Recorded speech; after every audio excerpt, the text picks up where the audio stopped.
హోటల్లో వెయిటర్కి ఇంట్లో పనులకి నో చెప్పడం చాలా ఈజీ. కానీ అదే గొప్ప వాళ్ళకి పెద్దవాళ్ళకి నో చెప్తే నువ్వు కూడా అంత గొప్పవాడివి అవుతావు. ఈ డైలాగ్ ఎక్కడో విన్నట్టుంది కదా. ఎస్, అలా వైకుంఠపురంలో మీరు విన్నారు. అయితే అక్కడ చూడండి సిచ్యువేషన్, హీరోయిన్ ఆ నో చెప్పే సిచ్యువేషన్ ఏదైతే ఉందో అల్లు అర్జున్ వచ్చి తనకి హెల్ప్ చేస్తాడు నో చెప్పడంలో. కానీ ఇక్కడ యాజ్ ఏ యాస్పిరెంట్గా మీకెవరు హెల్ప్ చేస్తున్నారు? మీరు ఎన్నిసార్లు మీ ప్రిపరేషన్కి ప్రియారిటీ ఇచ్చి అదర్ వర్క్స్కి నో చెప్పారు? ఒక్కసారి మిమ్మల్ని మీరు క్వశ్చన్ చేసుకోండి, ఎన్నిసార్లు మీరు నో చెప్పారని చెప్పి. ఈ నో నో నో అనే పదం ఎంత ఇంపార్టెంట్ యాజ్ ఏ యాస్పిరెంట్గా మీకు అన్నది ఈ వీడియోలో చూద్దాం.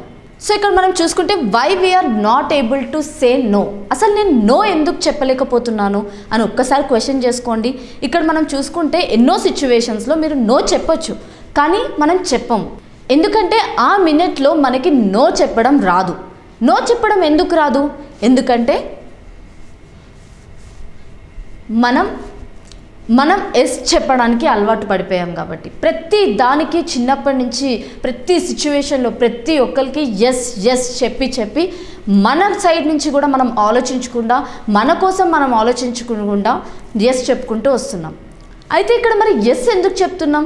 ఫర్ ఎగ్జాంపుల్, మీరు ఏదైతే యాస్పిరెంట్గా ఇక్కడ ఎంతో కష్టపడి స్టడీస్ కోసం టైం ఇస్తూ ప్రిపేర్ అవుతూ వస్తారు. ఇలాంటి టైంలో మీకు ఇంటి నుంచి ఒక కాల్ వచ్చింది, అరే నాన్న మన ఫ్యామిలీలో ఒక పర్సన్ది రిలేషన్ దగ్గర బంధువు మ్యారేజ్ ఫిక్స్ చేశారు, నెక్స్ట్ వీకే మ్యారేజ్ ఉంది, నువ్వు ముందే ప్లాన్ చేసుకుంటావని చెప్పి నీకు చెప్తున్నాను, కంపల్సరీగా రావాలి, నీకు ఎగ్జామ్ ఇప్పుడే లేదు కదా, ఒక్కరోజే వచ్చి వెళ్ళిపో అని చెప్పి ఇంటి నుండి కాల్ వస్తుంది. మీరు అక్కడ ఏం చేస్తారు? సరే ఒక్కరోజే కదా, ఇప్పుడు అమ్మకైతే నేను నో చెప్పలేను, అమ్మో మళ్ళీ నేను వెళ్ళకపోతే ఫ్యామిలీ ఏదో అనుకుంటారు, వీళ్ళకి పొగరు ఎక్కువ, రాలేదు, ఏదో కష్టపడిపోతున్నాడు, రేపు అక్కడ గవర్నమెంట్ జాబ్ వచ్చేస్తుంది అని చెప్పి ఒక్కరోజు వచ్చిపోతే ఏమైంది అని అనుకుంటారు అని చెప్పి మీరేం చేస్తారు? అక్కడ నో చెప్పకుండా సరే కాంప్రమైజ్ 1 డేనే కదా అని చెప్పి వెళ్తారు. తీరా అక్కడ 1 డే ఉంటుందా? లేదు. అక్కడికి వెళ్ళిన తర్వాత అది 2 డేస్ అవుతుంది, మళ్ళీ సండే వస్తుంది, అది 3 డేస్ అవుతుంది, అలా ఒక 4-5 డేస్ ఎగిరిపోతాయి. సో ఒకసారి వెనక్కి తిరిగి చూస్తే ఆ 4 డేస్ మళ్ళీ వస్తాయా? రావు. సో ఇలా మీరు ప్రతి సిచ్యువేషన్లో, అది ఫ్రెండ్స్కి అయి ఉండొచ్చు, ఫ్యామిలీ మెంబర్స్కి అయి ఉండొచ్చు, మీ ఓన్ పీపుల్కి అయి ఉండొచ్చు, లేదా మీకోసం మీరు అయి ఉండొచ్చు, నో మాత్రం చెప్పలేకపోతున్నారు. దేనికి మీరు ప్రియారిటీ ఇస్తున్నారు? ప్రిపరేషన్కా, అదర్ యాక్టివిటీస్కా? ఇదంతా ఎందుకు జరుగుతుంది అని అంటే మీరు నో చెప్పలేకపోవడం వల్ల. సో ఇక్కడ మనం చూద్దాం అసలు ఎస్ ఎందుకు చెప్తున్నారు అని చెప్పి. So don't want to disappoint others అంటే ఈ సిచ్యువేషన్లో మీరు అదర్స్ని డిసప్పాయింట్ చేయడం ఇష్టం లేక మిమ్మల్ని మీరు డిసప్పాయింట్ చేసుకోవడానికైనా రెడీ అయ్యి ఎస్ చెప్తారు. And fear of missing out అంటే ఒకవేళ ఈ సిచ్యువేషన్, ఈ ఆపర్చునిటీ, సమ్టైమ్స్ అది ఆపర్చునిటీ అయి ఉండొచ్చు, సమ్టైమ్స్ అదొక సిచ్యువేషనే అయి ఉండొచ్చు, లేకపోతే ఒక రీజన్ అయి ఉండొచ్చు. ఆ టైంలో ఒక ఫియర్ మిమ్మల్ని వెంటపడుతుంది. అరే ఇప్పుడు నేను ఎస్ చెప్పకపోతే ఈ సిచ్యువేషన్ మిస్ అయిపోతుందేమో అని చెప్పి ఫియర్ ఆఫ్ మిస్సింగ్ వల్ల కూడా ఎస్ చెప్తూ ఉంటారు. సో ఇక్కడ మీరు అర్థం చేసుకోవాల్సింది ఏంటి అని అంటే, యాజ్ ఏ యాస్పిరెంట్గా పెద్ద పెద్ద వాటికి నో చెప్పడం పక్కన పెడితే చిన్న చిన్న వాటికి కూడా మీరు నో చెప్పడం వల్ల ఎంతో కోల్పోతున్నారు. యాజ్ ఏ యాస్పిరెంట్గా పెద్ద పెద్ద వాటికి మీరు నో చెప్పడం పక్కన పెడితే చిన్న చిన్న వాటికి కూడా నో చెప్పలేకపోవడం వల్ల మీరు ఎంతో కోల్పోతున్నారు మీ ఎగ్జామ్ ప్రిపరేషన్లో. మరి అది ఎలా మీరు స్టాప్ చేయాలి అని చెప్పి ఇంకా చూద్దాం next points. First one, self awareness. మీరు నో చెప్పాలి అన్ఇంపార్టెంట్ థింగ్స్ కంటే మీరు సెల్ఫ్ అవేర్నెస్ ఉండాలి. సెల్ఫ్ అవేర్నెస్ దేనికోసం?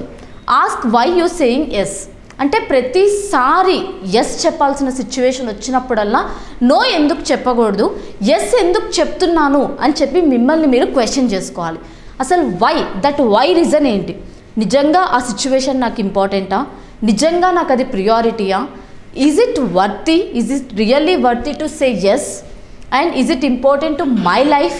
ఇప్పుడు నేను ఈ సిచ్యువేషన్కి నో చెప్తే అది నాకు ఎంత కోల్పోతున్నాను, ఎంత నాకు బెనిఫిట్ అవుతుంది, ఈజ్ ఇట్ రియల్లీ వర్తీ అని చెప్పి మిమ్మల్ని మీరు క్వశ్చన్ చేసుకోవాలి. సపోజ్ మీరు ఈరోజు అనుకున్నారు నేను ఎలా అయినా సరే ఈ చాప్టర్ అంతా ఫినిష్ చేయాలని. మీకు మీ ఫ్రెండ్ నుంచి కాల్ వచ్చింది, అరే నేను అర్జెంటుగా బయటకు వెళ్ళాలరా, నాకు బైక్ కావాలి, నీ బైక్ తీసుకొని ఇప్పుడే రా అని చెప్పి మీ ఫ్రెండ్ కాల్ చేస్తాడు. మీరు ఏం చేస్తారు? అక్కడ ప్రియారిటీ దేనికి ఇస్తారు? ఫ్రెండ్కి ఇస్తారు, రైట్? ఎందుకంటే అరే అర్జెంట్ అంటున్నాడు, ఏమైనా నిజంగా సిచ్యువేషన్ ఉందేమో, ఏమైనా నిజంగా తను పాదల్లో ఉన్నాడేమో అని చెప్పి మీరు అక్కడ వై అని మిమ్మల్ని మీరు క్వశ్చన్ చేసుకోకుండా మీ ఎగ్జామ్ ప్రిపరేషన్ని పక్కన పెట్టేసి తొందరగా బైక్ తీసుకొని 1 సెకండ్ కూడా ఆలోచించకుండా ఫ్రెండ్ దగ్గరికి వెళ్ళిపోతారు. తీరా అక్కడికి వెళ్ళాక ఏమవుతుంది? ఫ్రెండ్ నార్మల్గా క్యాజువల్గానే పిలిచానరా కొద్దిసేపు టైంపాస్ అవుతుంది అని చెప్తాడు. అప్పుడు మీరు మళ్ళీ వెనక్కి వచ్చి ఆ బుక్ తీసి ఓపెన్ చేయగలుగుతారా? బట్ ఆ డే మొత్తం మీకు వేస్ట్ అయినట్టే కదా. అలానే ఆ సిచ్యువేషన్లో ఇదే సిచ్యువేషన్ మనం చూద్దాం. అదే ఫ్రెండ్ మీకు కాల్ చేశాడు, అర్జెంట్ రారా అని చెప్పి. అయితే ఇక్కడ మనం ఏంటి అని అంటే ఈ సిచ్యువేషన్లో ఒక్క నిమిషం ఆగి, అరే ఎందుకు ఇప్పుడు తిని పిలుస్తున్నాడు, నిజంగా నేను వెళ్ళడం ఇంపార్టెంటా అని చెప్పి మిమ్మల్ని మీరు క్వశ్చన్ చేసుకోవాలి. క్వశ్చన్ చేసుకున్న తర్వాత మీకు అనిపిస్తుంది లేదు నేను ఇప్పుడు ప్రిపరేషన్ ఉండాలి, ఇప్పుడు అక్కడికి వెళ్ళడం అంత ఇంపార్టెంట్ కాదు అని చెప్పి మీకు అనిపించగానే మరి ఫ్రెండ్ని ఇమీడియట్గా రిజెక్ట్ చేయడం కూడా కరెక్ట్ కాదు. కాబట్టి తనని క్వశ్చన్స్ అడగాలి. ఏమైందిరా ఇప్పుడు అంత అర్జెంట్ అంటున్నావు, అసలు ఏంటి మ్యాటర్ ఏంటి, నేను ఇప్పుడు నిజంగా అక్కడికి రావడం ఇంపార్టెంటా? నేను ఇప్పుడే బుక్ ఓపెన్ చేసి ప్రిపేర్ అవుతున్నాను రావడానికి నాకేం ప్రాబ్లం లేదు, కానీ నీకు నిజంగా అవసరం ఉందంటే నేను వస్తాను.